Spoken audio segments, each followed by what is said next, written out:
Ratusan pekerja di Bandara Internasional I Gusti Ngurah Rai Badung, Bali, turun ke jalan menggelar aksi damai pada Kamis 4 Juli. Massa dari arah bandara memadati kantor PT Angkasa Pura Supports cabang Denpasar. Ratusan karyawan menyuarakan penolakan perubahan status pekerja, dari perjanjian kerja waktu tidak tertentu atau permanen, menjadi status pekerja dengan perjanjian kerja waktu tertentu atau kontrak.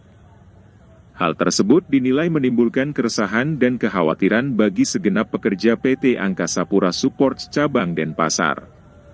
Untuk itu, massa yang dikomandoi Federasi Serikat Pekerja Mandiri Regional Bali, serta segenap anggota FSPM Regional Bali melakukan aksi damai.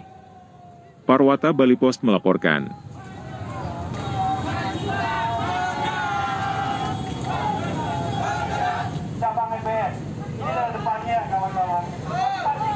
Sebelum nanti bapak-bapak menyampaikan aspirasi ataupun apa yang menjadi tuntutan bapak-bapak semua, jadi izinkan kami dari